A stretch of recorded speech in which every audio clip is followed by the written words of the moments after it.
কয়লাকাণ্ডে অচল সংসদ, এই পরিস্থিতিতে শরিকদের ঐক্যবদ্ধ রাখতে মরিয়া কংগ্রেস। বুধবার ইউপিএর সমন্বয় কমিটির বৈঠকে কেন্দ্রের পাশে থাকারই বার্তা দিয়েছে সব শরিক। তৃণমূলও বুঝিয়ে দিয়েছে সংকটের মুহূর্তে কেন্দ্রকে একলা ফেলছে না তারা। কিন্তু বিজেপির প্রধানমন্ত্রীর ইস্তফার দাবি প্রসঙ্গে মমতা বন্দ্যোপাধ্যায়ের অবস্থান কি? এই ইস্যুতে বৃহস্পতিবার অত্যন্ত কৌশলী ভূমিকা নিয়ে বল প্রধানমন্ত্রীর কোর্টেই ঠেলে দিলেন মুখ্যমন্ত্রী। I think opposition must raise the issue. It is their prerogative. It is their democratic system. It is their democracy. It is their prerogative to raise the issue. This opposition party can raise. It is their prerogative of choice. If I tell you please resign right now, will you do it?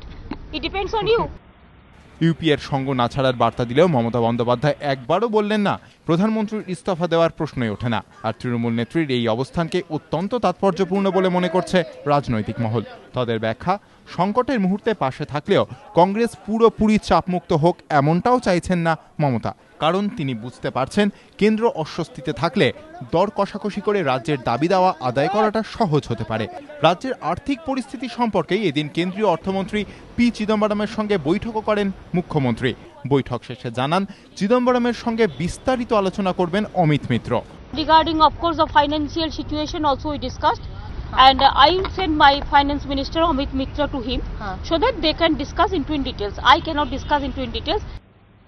দলীয় ইস্তেহারের বাইরে বেরিয়েও তিনি যে কেন্দ্রের পাশে দাঁড়াতে রাজি নন তাও এদিন বুঝিয়ে দিয়েছেন মমতা বন্দ্যোপাধ্যায়। খুচরো ব্যবসায় বিদেশি বিনিয়োগের বিরোধিতার বিষয়টি যেমন ফের স্পষ্ট করেছেন, তেমনি কৃষক ভোট ব্যাংকের কথা মাথায় রেখে সারে ভর্তুকির পক্ষেও সওয়াল করেছেন।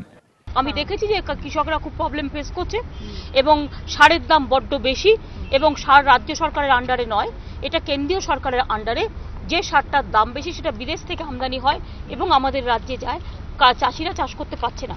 সেজন্য আমি বলেছি যে সারের দামটা কন্ট্রোল করার জন্য এবং সারের দামে দরকার সাবসিডি দিয়ে যেভাবে করা দরকার সেটা দেখার জন্য। সব মিলিয়ে দুদিনের রাজধানী সফরে মমতা বন্দ্যোপাধ্যায় অত্যন্ত কৌশলী ভূমিকা নিলেন বলেই মনে করছে রাজনৈতিক মহল। বিজেন্দ্র সিংহ, এবিপি আনন্দ, নয়াদিল্লি।